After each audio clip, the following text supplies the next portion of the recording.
পুরনিয়োগ দুর্নীতি মামলায় চূড়ান্ত চার্জশিটে চাঞ্চল্যকর দাবি সিবিআই এর। খবর সূত্রে সাদা খাতা জমা দিয়ে হয়েছিল চাকরি, একের জায়গায় অন্য পদে নিয়ম না মেনেও হয়েছিল চাকরি।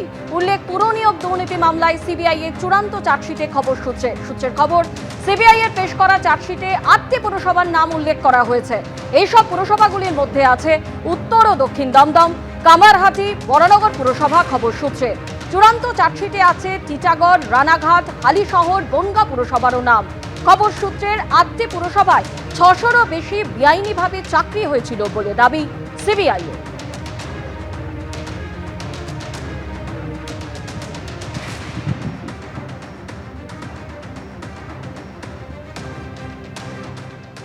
সাদা খাতা জমা করে পুরসভায় হয়েছিল চাকরি। পুরনিয়োগ দুর্নীতি মামলায় চার্জশিটে এমনই চাঞ্চল্যকর দাবি সিবিআই তরফে করা হয়েছে। গত শুক্রবার চার্জশিট জমা পড়ে এবং এই চার্জশিটে সিবিআই তরফে দাবি করা হচ্ছে যে 8টি পুরসভায় 600টির বেশি বেনিয়ম নিয়োগ হয়েছিল, যেখানে একাধিক তথ্য প্রমাণ রয়েছে এবং সাদা খাতা জমা দেওয়া হয়েছিল। এমনকি অন্য একটি পদের জন্য চাকরি পাওয়া গেছিল, কিন্তু সেই ব্যক্তি জয়েন করেছে অন্য আরেকটি পদে, অর্থাৎ বেনিয়ম হয়েছে। যে 8টি পুরসভার নাম এই চার্জশিটে রয়েছে তার মধ্যে কামারহাটি, টিটাগড়, রানাঘাট, হালিশহর পুরসভা, দক্ষিণ উত্তর দমদম পুরসভা, বরানগর এবং বনগাঁ পুরসভা। সিবিআই তরফে দাবি করা হচ্ছে যে গত 2.5 বছর ধরে তদন্ত করে এই 8টি পুরসভায় যে বেনিয়ম হয়েছে, অবৈধভাবে চাকরি হয়েছিল এবং সাদা খাতা জমা করে তাদের চাকরি হয়েছিল, অয়নশীলের যে সংস্থা এবিএস ইনফোজোন প্রাইভেট লিমিটেড, সেই সংস্থাকে কাজে লাগানো হয়েছিল। এবং এই চার্জশিটে সিবিআই তরফে যাবতীয় তথ্য পেশ করা হয়েছে এবং এই 8টি পুরসভায় কিভাবে বেনিয়ম হয়েছিল, কারা কারা ইনভলভ ছিল, সেই সমস্ত তথ্য কিন্তু পেশ করা হয়েছে। ইতিমধ্যেই সিবিআই সূত্রের খবর তারা চার্জশিট জমা দিয়েছেন এবং নথি সহ তথ্য প্রমাণ জমা দিয়েছেন। আগামী 7 তারিখ যখন এই মামলার শুনানি হবে তখন দেখার বিষয় হবে যে কোর্টের তরফে কী ধরনের ব্যবস্থা নেওয়া হয় এবং সিবিআই তরফে সেদিন কোর্টে কি বলা হয়। ক্যামেরায় অজয় দাসের সঙ্গে প্রকাশ সিনহা, এবিপি আনন্দ, কলকাতা। এই যে আজকের chargesheet CBI municipal recruitment scam, শুধু একা কামারহাটি মিউনিসিপ্যালিটিতে 200টা ঢুকিয়েছে, ইনক্লুডিং সুজিত বোসের 2 শালিকা। অনেকেই ভাবছেন যে সিবিআই ফাইনাল চার্জশিট মানে রিলিফ। না বন্ধু, মানি ট্রেল হয়েছে। তো পিএমএলএ কার আছে? Wait and C.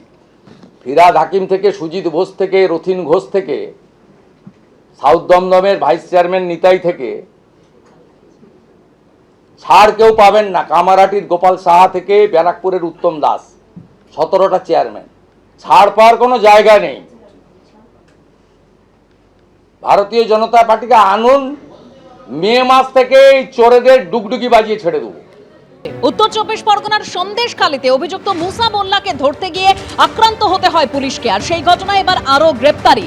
মুসা মোল্লার ভাই মুর্তাজা মোল্লাকে ইতিমধ্যেই গ্রেপ্তার করেছে পুলিশ। পাকড়াও মুর্তাজা মোল্লার 2 ছেলেও। যদিও হামলা কাণ্ডে এখনো ফেরার মূল অভিযুক্ত মুসা মোল্লা। দক্ষিণ 24 পরগনা জীবনতলা এলাকা থেকে গ্রেপ্তার করা হয়েছে মুর্তাজা মোল্লাকে। গত শনিবার সন্দেশখালীতে জমি দখলের অভিযোগের মামলার তদন্তে গিয়ে আক্রান্ত হতে হয়েছিল পুলিশকে। তবে অভিযুক্ত যে মুসা মোল্লা, যাকে ধরতে গিয়ে আক্রান্ত হতে হয় পুলিশকে, সেই মুসা মোল্লা এখনো ফেরার। পুলিশ কি বলছে এই গোটা ঘটনায় আরো বিস্তারিত আমরা জানবো আমাদের প্রতিনিধি সমীরণ পালের কাছ থেকে। সমীরণ, গতকাল রাতে দক্ষিণ 24 পরগনার জীবনতলা থানা এলাকা থেকে মুর্তাজা মোল্লা অর্থাৎ মুসা মোল্লার ভাই এবং তার 2 ছেলেকে, মোট 3 জনকে গ্রেপ্তার করেছে নেজার থানার পুলিশ এবং আজকে তাদেরকে বসিরহাট মহকুমা আদালতে পেশ করা হয়েছে। কিন্তু এখনো পর্যন্ত গত শুক্রবার রাতে যেখানে নেজার থানার অন্তর্গত রাজবাড়ি আউটপোস্টের পুলিশ কর্মীরা আক্রান্ত হয়েছিলেন, একজন অফিসার সহ 6 জন জখম হয়েছিলেন, সেই ঘটনায় এখনো পর্যন্ত প্রধান অভিযুক্ত মুসা মোল্লার কোনো হদিশ পাওয়া যায়নি। এদেরকে জিজ্ঞাসাবাদ করে মুসা মোল্লার হদিশ পাওয়া সম্ভব বলে পুলিশ মনে করছে, নিজেদের হেফাজতে সে আবেদন জানিয়েছে।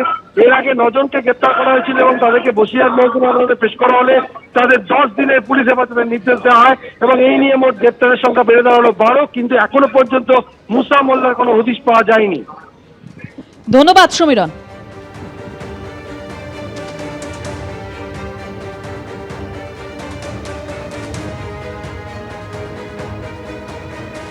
জলপাইগুড়িতে টাটা মোটরসের শোরুমে তাণ্ডব, এখনো অধরা অভিযুক্তরা। জেলা শাসকের কাছে টাটা লক্স অটোমোবাইল প্রাইভেটের নামে শোরুমের কর্ণধার। কিভাবে জমি বিবাদকে কেন্দ্র করে রাজগঞ্জের এই শোরুমে ভাঙচুর চালানো হয়, একেবারে তাণ্ডব চালানো হয়, সেই ছবি আপনাদের সামনে তুলে ধরছি। এবং ইতিমধ্যেই যেমনটা জানা যাচ্ছে যে যারা এই ঘটনার সঙ্গে জড়িত যে দুষ্কৃতীরা, তাদের এখনো পর্যন্ত পুলিশ ধরতে পারেনি। ইতিমধ্যেই জেলা শাসকের কাছে গিয়েছেন টাটা লক্স অটোমোবাইল প্রাইভেটের নামে শোরুমের কর্ণধার। শোরুমের জায়গা দখলের চেষ্টা, বাধা দিলে হামলা, একাধিক অভিযোগ উঠেছে। এবং এই জায়গায়, রাজগঞ্জের এই জায়গায় টাটা মোটরসের যে শোরুম, সেখানেই তাণ্ডব চালানো হয়।